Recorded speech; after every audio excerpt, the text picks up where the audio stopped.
வணக்கம். அதிரடியின் இன்றைய முக்கிய செய்திகள். முதலில் தலைப்புச் செய்திகள். காணாமல் போன மாணவியை தேடிய பெற்றோருக்கு காத்திருந்த அதிர்ச்சி. கல்குவாரியில் இருந்து மீட்கப்பட்ட சடலம் தொடரும் மர்மம், பரவலாக பாயும் விசாரணை. 2 பிள்ளைகள் பிறந்தும் நாமலை துரத்தும் பழைய வழக்கு. ராஜபக்சர்களை அதிர வைக்கும் அனுர அரசு தொடரும் விசாரணை. நாட்டின் முக்கிய பகுதியில் இடம்பெற்ற பாரிய பேருந்து விபத்து. அடுத்தடுத்து வைத்தியசாலைக்கு கொண்டு செல்லப்பட்ட பயணிகள். நடந்தது என்ன?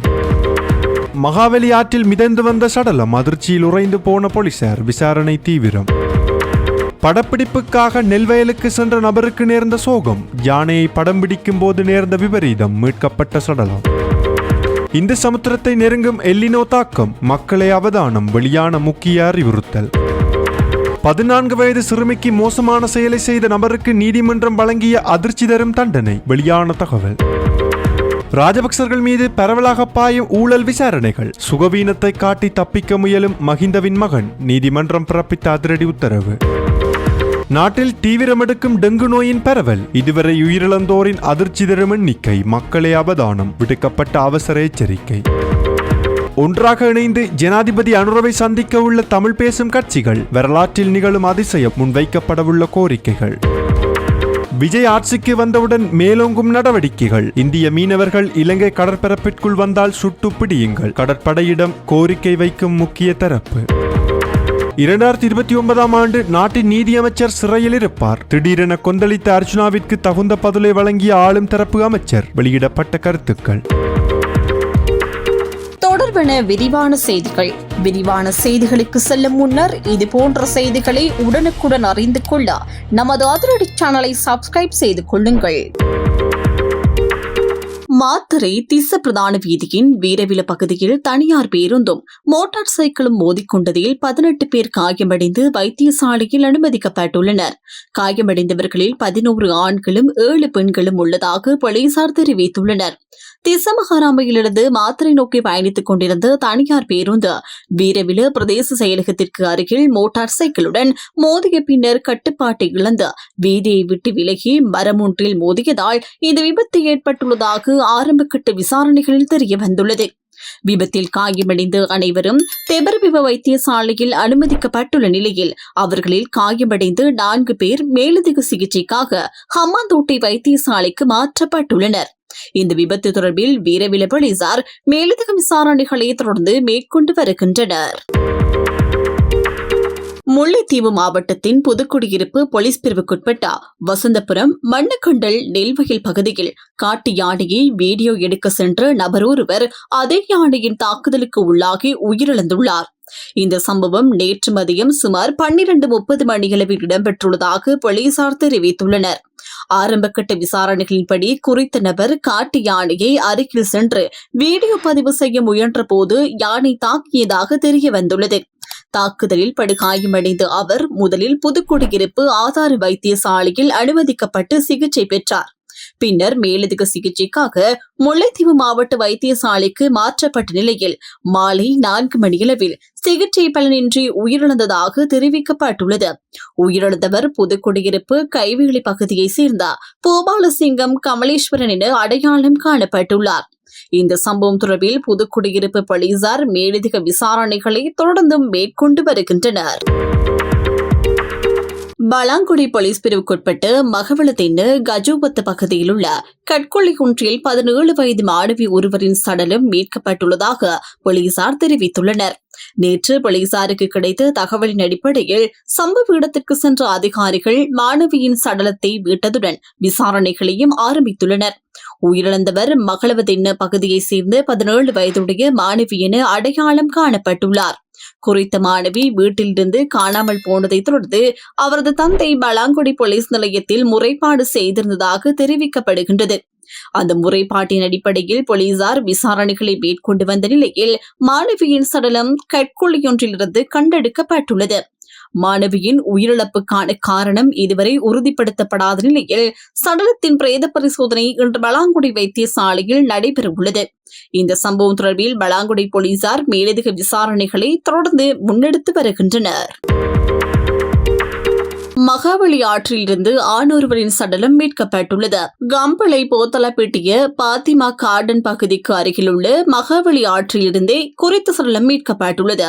இவ்வாறு மீட்கப்பட்டவர் நாவலப்பட்டி சேலம் பிரிட்ஜ் பகுதியை சேர்ந்த சுமார் 48 வயதுடைய நபர் என அடையாளம் காணப்பட்டுள்ளார். ஆற்றில் சடலம் ஒன்று மிதப்பதை அவதானித்து அப்பகுதி மக்கள் உடனடியாக கம்பளி காவல்துறையினருக்கு தகவல் வழங்கியுள்ளனர். இதனையடுத்து சம்பவ இடத்திற்கு விரைந்த காவல்துறையினர் விசாரணைகளை ஆரம்பித்துள்ளனர்.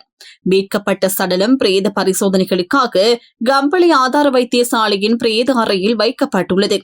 இச்சம்பவம் தொடர்பான மேலதிக விசாரணைகளை கம்பளி காவல்துறையினர் முன்னெடுத்து வருகின்றனர். எல்னினோ தாக்கம் இந்து சமுத்திர பிராந்தியத்தை அண்மித்துள்ள நிலையில் பொதுமக்கள் சரியான நீர் முகாமைத்துவ நடைமுறைகளை பின்பற்றி அதிக வெப்பத்தினால் ஏற்படக்கூடிய நீர் தட்டுப்பாட்டை எதிர்கொள்ள தயாராக இருக்க வேண்டும் என யாழ்ப்பாண பல்கலைக்கழக புவியியல் துறை பேராசிரியர் நாகமுத்து பிரதீபராஜா தெரிவித்துள்ளார்.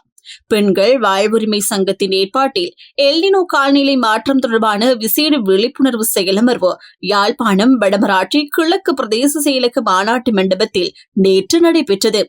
இந்த செயலமர்வின் முதன்மை வளவாளராக கலந்து கொண்டு உரையாற்றிய பேராசிரியர் நாகமுத்து பிரதீபராஜா எல்னினோ தாக்கம் தொடர்பான பல்வேறு விடயங்களை விளக்கினார். இதன்போது கருத்து வெளியிட்ட அவர் மத்திய பசிபிக் கடற்பகுதியில் உருவாகியுள்ள எல்னினோ தாக்கம் தற்போது இந்து சமுத்திர பிராந்தியத்தை அண்மித்துள்ளதால் ஜூலை மாதம் முதல் அக்டோபர் மாதம் வரையான காலப்பகுதியில் அதிக வெப்பநிலை நிலவும் சாத்தியம் இருப்பதாக தெரிவித்தார். கடல் வெப்பம் நிலப்பரப்பை விட வேகமாக பரவக்கூடிய தன்மை கொண்டதால் இந்து சமுத்திர கடற்பரப்பில் ஏற்படும் வெப்ப அதிகரிப்பு ஏனைய பகுதிகளுக்கும் விரைவாக தாக்கத்தை ஏற்படுத்தும் என அவர் குறிப்பிட்டுள்ளார். இதனால் இலங்கை மற்றும் மாலைத்தீவு போன்ற நாடுகள் அதிக பாதிப்புகளை எதிர்கொள்ளக்கூடும் எனவும் பேராசிரியர் சுட்டிக்காட்டியுள்ளார். இலங்கையை பொறுத்தவரையில் குறிப்பாக வடமாகாணத்தின் முல்லைத்தீவு, மன்னார் மற்றும் கிளிநொச்சி மாவட்டங்களில் கடுமையான நீர் தட்டுப்பாடு ஏற்படும் அபாயம் காணப்படுவதாகவும் அவர் தெரிவித்துள்ளார். மேலும் ஜூலை முதல் செப்டம்பர் வரையான காலப்பகுதியில் அதிக வறட்சியான நிலை ஏற்படக்கூடும் எனவும் அதனைத் தொடர்ந்து அக்டோபர் மற்றும் நவம்பர் மாதங்களில் அதிக மழை வீழ்ச்சி ஏற்படுவதற்கான வாய்ப்புகள் உள்ளதாகவும் அவர் குறிப்பிட்டுள்ளார். அக்டோபர் மாதத்திற்கு பின்னரே காற்றழுத்த தாழ்வு நிலைகள் உருவாகும் சாத்தியம் இருப்பதால் அதுவரை பொதுமக்கள் வறட்சியான காலநிலையை எதிர்கொள்ள தயாராக இருக்க வேண்டும் என பேராசிரியர் அறிவுறுத்தியுள்ளார். எனவே பொதுமக்கள் நீரை சிக்கனமாக பயன்படுத்துவதுடன் நீர் முகாமைத்துவ நடவடிக்கைகளில் கவனம் செலுத்தி அதிக வெப்பத்தினால் ஏற்படக்கூடிய பாதிப்புகளை குறைப்பதற்கு ஒத்துழைக்க வேண்டும் எனவும் அவர் கேட்டுக் கொண்டுள்ளார். இந்த நிகழ்வில் பெண்கள் வாழ்வுரிமை சங்கத்தின் இணைப்பாளர் வாசுகி, அமைப்பின் முக்கியஸ்தர்கள், வடமராட்சி கிழக்கு பிரதேச செயலக பிரிவுக்குட்பட்ட பொதுமக்களின் பிரதிநிதிகள் மற்றும் சமூக செயற்பாட்டாளர்கள் உள்ளிட்ட பலரும் கலந்து கொண்டனர். நாட்டின் இந்த ஆண்டின் இதுவரையான காலப்பகுதியில் டெங்கு காய்ச்சலால் உயிரிழந்தவர்களின் எண்ணிக்கை 61 ஆக அதிகரித்துள்ளதாக தேசிய டெங்கு ஒழிப்பு பிரிவு குறிப்பிட்டுள்ளது.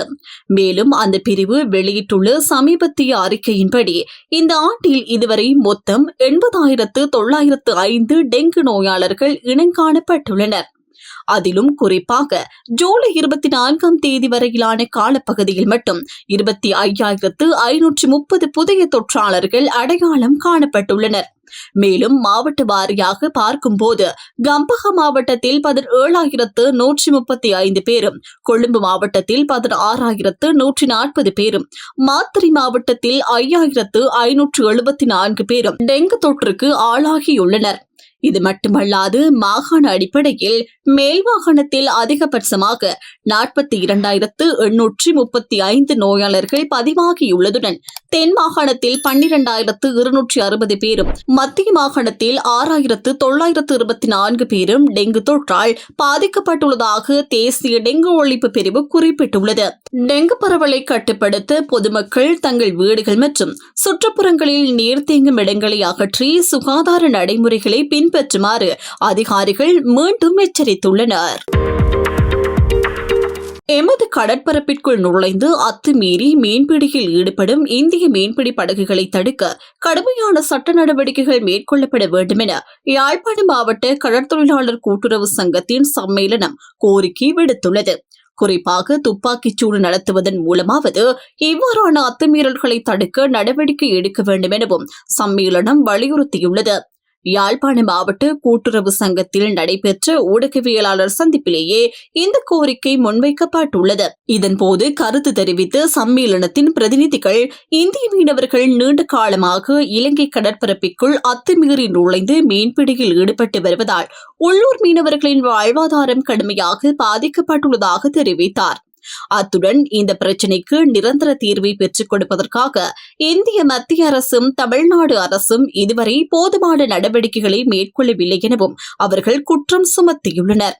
அண்மையில் தீவக கடற்பரப்பில் சட்டவிரோதமாக மீன்பிடியில் ஈடுபட்டதாக கூறப்படும் சில இந்திய மீன்பிடி படகுகள் உள்ளூர் மீனவர்கள் கடலில் விரித்திருந்த பல கோடி ரூபாய் பெறுமதியான மீன்பிடி வலைகளை சேதப்படுத்தியுள்ளதாகவும் சம்மேளனம் குறிப்பிட்டுள்ளது. இந்த தொடர்ச்சியான அத்துமீறல் நடவடிக்கைகள் காரணமாக பல மீனவர்கள் தமது பாரம்பரிய தொழிலை தொடர முடியாத நிலைக்கு தள்ளப்பட்டுள்ளதாகவும் மாற்று தொழில்களை நாட வேண்டிய சூழல் ஏற்பட்டுள்ளதாகவும் தெரிவிக்கப்பட்டுள்ளது. இந்த நிலையில் இலங்கை கடற்பரப்பு பாதுகாப்பை மேலும் பலப்படுத்தி எல்லை மீறி நுழையும் மீன்பிடி படகுகளை சட்டத்தின் அடிப்படையில் தடுத்து உரிய நடவடிக்கைகளை மேற்கொள்ள வேண்டும் என யாழ்ப்பாண மாவட்ட கடற்தொழிலாளர் கூட்டுறவு சங்கத்தின் சம்மேளனம் கோரிக்கை விடுத்துள்ளது. மேலும் இந்த விவகாரம் தொடர்பாக ஜனாதிபதியையும் சம்பந்தப்பட்ட அமைச்சரையும் சந்தித்து தமது கோரிக்கைகளை முன்வைக்க திட்டமிட்டுள்ளதாகவும் சம்மேளனத்தின் பிரதிநிதிகள் தெரிவித்துள்ளனர். இதேவேளை சட்டத்தை தாங்கள் கையில் எடுக்க விரும்பவில்லை எனவும் நாட்டின் கடற்பரப்பை பாதுகாப்பது தொடர்புடைய அதிகாரிகளின் பொறுப்பும் கடமையும் என்பதால் சட்டத்திற்கு அமைவாக உறுதியான நடவடிக்கைகள் மேற்கொள்ளப்பட வேண்டும் எனவும் சம்மேளனம் வலியுறுத்தியுள்ளது. தமிழ் மக்களை பாதிக்கும் தேசிய முக்கியத்துவம் வாய்ந்த பல்வேறு விடயங்கள் தொடர்பில் ஜனாதிபதி அனுரகுமார் திசாநாயக்கவுடன் கலந்துரையாடுவதற்கு தமிழ் பேசும் அரசியல் கட்சிகள் தீர்மானித்துள்ளதாக தெரிவிக்கப்பட்டுள்ளது. இதற்கமைய ஜனாதிபதியுடனான சந்திப்பு ஒன்றை ஏற்பாடு செய்யுமாறு குறித்த அரசியல் கட்சிகளின் பிரதிநிதிகள் உத்தியோகபூர்வமாக கோரிக்கை விடுத்துள்ளனர். மேலும் எதிர்க்கட்சித் தலைவர் மற்றும் கொழும்பில் உள்ள வெளிநாட்டு ராஜதந்திர பிரதிநிதிகளையும் சந்தித்து தமிழ் பேசும் மக்களை பாதிக்கும் முக்கியமான விடயங்கள் தொடர்பில் கருத்துக்களை பரிமாறிக்கொள்ளவும் நடவடிக்கை எடுக்கப்பட உள்ளதாக தெரிவிக்கப்பட்டுள்ளது. அத்துடன் ஜனநாயக ரீதியான ஆக்கப்பூர்வமான கலந்துரையாடல்களின் ஊடாக பரந்தளவிலான இணக்கப்பாட்டை உருவாக்குவதற்கும் முயற்சிகள் மேற்கொள்ளப்பட உள்ளதாக கூறப்பட்டுள்ளது. இம்மாதத்தின் ஆரம்பத்தில் ஒன்றிணைந்து செயற்படுவதற்கான தமது தீர்மானத்தை அறிவித்த 6 தமிழ் பேசும் அரசியல் கட்சிகள் தமிழ் பேசும் மக்களின் உரிமைகள் மற்றும் நலன்களை முன்னிறுத்தும் பொதுவான விடயங்களில் இணைந்து செயற்படுவதற்கான தமது உறுதிப்பாட்டை மீண்டும் வலியுறுத்தியுள்ளன. ஒவ்வொரு அரசியல் கட்சியும் தமது சுயாதீனத்தன்மை, அரசியல் நிலைப்பாடுகள் மற்றும் கொள்கைகளை தொடர்ந்தும் பேணிக் கொள்வதுடன் இணக்கப்பாடு காணப்படும் விடயங்களில் மக்கள் நலனை முன்னிறுத்தி ஆக்கப்பூர்வமான ஒத்துழைப்பை வழங்குவது இணக்கம் தெரிவித்துள்ளன. இதேவேளை தமது கோரிக்கைக்கு ஜனாதிபதி சாதகமான பதிலை வழங்குவார் என்ற நம்பிக்கையையும் குறித்த அரசியல் கட்சிகள் வெளியிட்டுள்ளன. மேலும் நீதி, நிலையான சமாதானம் மற்றும் நீடித்த அரசியல் தீர்வை நோக்கி இணக்கப்பாடு காணப்படும் அனைத்து விடயங்களிலும் தொடர்ந்து ஒன்றிணைந்து செயற்படுவதற்கு உறுதி பூண்டுள்ளதாகவும் அவை தெரிவித்துள்ளன. 2019 ஆண்டு நாடாளுமன்ற உறுப்பினர் நாமல் ராஜபக்சவின் திருமண நிகழ்வின் போது பயன்படுத்தப்பட்ட மின்சாரத்திற்கான ரூபாய் 2.68 மில்லியன் கட்டணம் செலுத்தப்படவில்லை என தாக்கல் செய்யப்பட்டு அடிப்படை உரிமைகள் மனு மீதான விசாரணையை உச்சநீதிமன்றம் டிசம்பர் 4ஆம் தேதிக்கு ஒத்திவைத்துள்ளது. முன்னாள் ஜனாதிபதி மஹிந்த ராஜபக்சவின் வீரக்கெட்டிய இல்லத்தில் நடைபெற்ற திருமண நிகழ்வுக்காக வழங்கப்பட்ட மின்சாரத்திற்கான கட்டணத்தை வசூலிக்க தவறியமை பொதுமக்களின் அடிப்படை உரிமைகளை மீறும் செயல் என தீர்ப்பளிக்க கோரி இந்த மனு தாக்கல் செய்யப்பட்டுள்ளதாக தெரிவிக்கப்படுகின்றது. இந்த மனு உச்சநீதிமன்ற நீதிபதிகள் AHMD நவாஸ் மற்றும் சம்பத் அபேகூன் ஆகியோர் முன்னிலையில் விசாரணைக்கு எடுத்துக் கொள்ளப்பட்டது. இதன்போது இலங்கை மின்சார சபை தற்போது மறுசீரமைப்புக்கு உட்படுத்தப்பட்டுள்ளதால் அதற்கு பதிலாக தொடர்புடைய புதிய நிறுவனத்தை பிரதிவாதிகளாக சேர்க்க மனுதாரருக்கு நீதிமன்றம் அனுமதி வழங்கியுள்ளது. சட்டத்தரணி விஜயகுமார் தாக்கல் செய்துள்ள மனுவின்படி 2019 ஆண்டு செப்டம்பர் 12ஆம் தேதி முதல் 15ஆம் தேதி வரை வீரக்கெட்டிய இல்லத்தில் நாமல் ராஜபக்சவின் திருமண நிகழ்வுகள் நடைபெற்றதாக குறிப்பிடப்பட்டுள்ளது. இந்த நிகழ்வுக்காக வழங்கப்பட்ட மின்சாரத்திற்கான கட்டணம் ரூபாய் 2.68 மில்லியன் எனவும் பாதுகாப்பு விளக்குகள் மற்றும் தேவையான மின்சார வசதிகளை வழங்குமாறு அப்போதைய மின்சார மற்றும் சக்தித்துறை அமைச்சரிடம் கோரிக்கை விடுக்கப்பட்டிருந்ததாகவும் மனுவில் தெரிவிக்கப்பட்டுள்ளது. மேலும் அந்த கட்டணத்தை குடும்பத்தினர் செலுத்த தயாராக இருப்பதாக அறிவிக்கப்பட்டதை தொடர்ந்து தேவையான மின்சார வசதிகளை வழங்க அதிகாரிகளுக்கு உத்தரவு பிறப்பிக்கப்பட்டதாகவும் மனுவில் குறிப்பிடப்பட்டுள்ளது.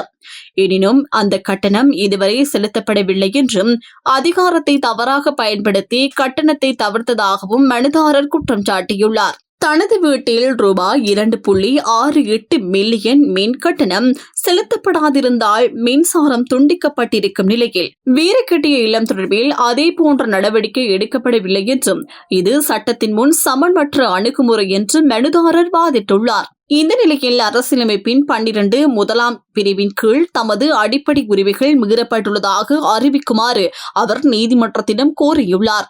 இதேவேளை முன்னாள் ராஜாங்க அமைச்சர் சனத் நிஷாந்த் தனது மரணத்திற்கு முன்னர் நாமல் ராஜபக்சவின் திருமணத்திற்கான மின்சார கட்டணம் ஏற்கனவே செலுத்தப்பட்டுள்ளதாக ஊடகங்களிடம் தெரிவித்திருந்தமை குறிப்பிடத்தக்கது.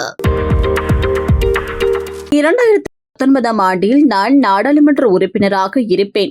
அப்போது நீதியமைச்சர் ஹர்ஷன நாணயக்காரு சிறைக்கு அனுப்பப்படுவதை உறுதி செய்வேன் என நாடாளுமன்ற உறுப்பினர் அர்ஜுனா ராமநாதன் தெரிவித்துள்ளார். நேற்று நாடாளுமன்றத்தில் இடம்பெற்ற உரையின் போதே அவர் இந்த கருத்தை வெளியிட்டுள்ளார். அவர் தனது உரையில் மேலும் தெரிவிக்கையில், நீர்கொழும்பு சிறைச்சாலையில் மோதல் இடம்பெற்ற சந்தர்ப்பத்தில் நீதியமைச்சர் ஹர்ஷன நாணயக்காரு மதுபோதையில் உறங்கிக் கொண்டிருந்தார். இதனால் அங்கு என்ன நடந்து கொண்டிருக்கின்றது என்பது அமைச்சருக்கு தெரியாமல் இருந்தது என நாடாளுமன்ற உறுப்பினர் அர்ஜுனா ராமநாதன் குறிப்பிட்டுள்ளார். இதற்கு பதிலளித்து அமைச்சர் வசந்த சமரசிங்க, நீதியமைச்சர் மது அருந்துவது என்பது அவரது தனிப்பட்ட விடயம். ஆனால் சில நாடாளுமன்ற உறுப்பினர்கள் அமைச்சரின் பானத்தில் சோடா கலந்தது போன்ற இந்த விடயம் தொடர்பில் கருத்துக்களை வெளியிடுகின்றனர் என தெரிவித்துள்ளார். மேலும் சிறைச்சாலை மோதல் சம்பவத்தின் பின்னர் நீதியமைச்சர் தனது பொறுப்புகளை முறையாக நிறைவேற்றினார். அந்த மோதலில் பாதிக்கப்பட்டவர்களுக்காக தேவையான அனைத்து நடவடிக்கைகளையும் அவர் மேற்கொண்டார் என அமைச்சர் வசந்த சமரசிங்க மேலும் தெரிவித்துள்ளார். 2017ஆம் ஆண்டு வவுனியா பூவரசன்குளம் பகுதியில் 14 வயது சிறுமியை பாலியல் துஷ்பிரயோகத்திற்கு உட்படுத்திய குற்றச்சாட்டில் 54 வயதுடைய பாதுகாவலர் ஒருவரை வவுனியா மேல் நீதிமன்றம் குற்றவாளியாக அறிவித்து 20 ஆண்டு கடூழிய சிறை தண்டனை விதித்துள்ளது. இந்த தீர்ப்பை வவுனியா மேல் நீதிமன்ற நீதிபதி ஏ ஆனந்தராஜா வழங்கியுள்ளார். வழக்கின் விவரங்களின்படி பெற்றோரால் கைவிடப்பட்ட நிலையில் பாதுகாப்பில் வைக்கப்பட்டிருந்த 14 வயது சிறுமி பாலியல் துஷ்பிரயோகத்திற்கு உள்ளாகியதுடன் பின்னர் கர்ப்பமடைந்துள்ளார். அதனைத் தொடர்ந்து போலீசார் மேற்கொண்ட விசாரணைகளின் அடிப்படையில் 2017ஆம் ஆண்டு நவம்பர் மாதம் குறித்து சந்தேக நபருக்கு எதிராக வழக்கு தாக்கல் செய்யப்பட்டது. எனினும் வழக்கு விசாரணைகள் ஆரம்பிக்கப்பட்ட பின்னர் குற்றஞ்சாட்டப்பட்ட நபர் தலைமறைவாகி இருந்ததால் அவர் இல்லாமலேயே வழக்கு விசாரணைகள் தொடர்ந்து முன்னெடுக்கப்பட்டன. இந்த வழக்கை சட்டமா அதிபர் திணைக்களத்தின் அரசு சட்டத்தரணி ஸ்ரீ சிவஸ்கந்த ஸ்ரீ முன்னிலைப்படுத்தியிருந்தார். வழக்கில் சமர்ப்பிக்கப்பட்ட சாட்சிகள் மற்றும் ஆதாரங்களை ஆராய்ந்து வவுனியா மேல் நீதிமன்றம் குற்றச்சாட்டுகள் எவ்வித சந்தேகத்திற்கு இடமின்றி நிரூபிக்கப்பட்டுள்ளதாக தீர்மானித்தது. இதன்படி குற்றவாளிக்கு 20 ஆண்டு கடூழிய சிறை தண்டனை விதித்த நீதிமன்றம் 1 லட்சம் ரூபாய் அபராதம் செலுத்துமாறும் உத்தரவிட்டுள்ளது. மேலும் பாதிக்கப்பட்ட சிறுமிக்கு 10 லட்சம் ரூபாய் இழப்பீடு வழங்க வேண்டும் என நீதிமன்றம் உத்தரவிட்டுள்ளது. தீர்ப்பை வழங்கிய நீதிபதி ஏ ஆனந்தராஜா மேலும் தெரிவிக்கையில், பாதிக்கப்பட்ட சிறுமி கடுமையான உடல் மற்றும் உளவியல் பாதிப்புகளுக்கு உள்ளானமை, அவர் கருப்பமடைந்தமை, குற்றஞ்சாட்டப்பட்ட நபர் வழக்கு விசாரணைகளில் இருந்து தலைமறைவாகியமை, அத்துடன் சிறுமியின் பாதுகாப்பு பொறுப்பில் இருந்த நபரே இந்த குற்றத்தை புரிந்தமை ஆகிய காரணிகள் அதிகபட்ச தண்டனையை வழங்குவதற்கான முக்கிய விடயங்களாக நீதிமன்றம் கவனத்தில் எடுத்ததாக குறிப்பிட்டுள்ளார். பண மோசடி தடுப்பு சட்டத்தின் கீழ் யோசித ராஜபக்சவுக்கு எதிராக தாக்கல் செய்யப்பட்டுள்ள வழக்கின் மேலதிக விசாரணையை எதிர்வரும் 2026ஆம் ஆண்டு ஆகஸ்ட் மாதம் 20ஆம் தேதிக்கு ஒத்திவைக்க கொழும்பு மேல் நீதிமன்றம் உத்தரவிட்டுள்ளது. இந்த வழக்கு நேற்று கொழும்பு மேல் நீதிமன்ற நீதிபதி ஒடேஷ் ரணதுங்க முன்னிலையில் விசாரணைக்கு எடுத்துக் கொள்ளப்பட்டது. எனினும் விசாரணை இடம்பெற்ற சந்தர்ப்பத்தில் யோசித ராஜபக்ச நீதிமன்றத்தில் முன்னிலையாகவில்லை. அவருக்கு பதிலாக நீதிமன்றத்தில் முன்னிலையான ஜனாதிபதி சட்டத்தரணி சம்பத் மெண்டிஸ் தனது கட்சிக்காரர் உடல்நலக்குறைவு காரணமாக நீதிமன்றத்தில் ஆஜராக முடியாத நிலை ஏற்பட்டுள்ளதாக தெரிவித்தார். இதனால் வழக்கின் விசாரணையை வேறு ஒரு திகதிக்கு ஒத்திவைக்குமாறு அவர் நீதிமன்றத்திடம் கோரிக்கை விடுத்தார். இந்த கோரிக்கையை பரிசீலித்த நீதிபதி வழக்கின் மேலதிக விசாரணையை 2026 ஆண்டு ஆகஸ்ட் மாதம் 20ஆம் தேதிக்கு ஒத்திவைக்க உத்தரவிட்டார். இதேவேளை நேற்று சாட்சியம் அளிப்பதற்காக நீதிமன்றத்தில் முன்னிலையாக இருந்த கடற்படை அதிகாரிகள் உள்ளிட்ட அனைத்து சாட்சிகளும் அடுத்த விசாரணை தினத்திலும் கட்டாயமாக நீதிமன்றத்தில் முன்னிலையாக வேண்டும் என நீதிபதி அறிவுறுத்தியுள்ளார். தெஹிவளி மற்றும் ரத்மலானி பகுதியில் 73 மில்லியன் ரூபாவுக்கும் அதிக பெறுமதியான 5 காணி துண்டுகளை கொள்வனவு செய்ததன் மூலம் பணமோசடி தடுப்பு சட்டத்தை மீறியதாக குற்றம் சாட்டி சட்டமா அதிபரால் யோசித் ராஜபக்சவுக்கு எதிராக இந்த வழக்கு தாக்கல் செய்யப்பட்டுள்ளமை குறிப்பிடத்தக்கது. இத்துடன் அதிரடியின் இன்றைய முக்கிய செய்திகள் நிறைவடைகின்றன. எமது செய்தி தொடர்பான உங்களுடைய கருத்துக்களை மறக்காமல் கமெண்டில் பதிவிடுங்கள். மேலும் இதுபோன்ற செய்திகளை உடனுக்குடன் அறிந்து கொள்ள நமது அதிரடி சேனலை சப்ஸ்கிரைப் செய்து தொடர்ந்து இணைந்திடுங்கள்.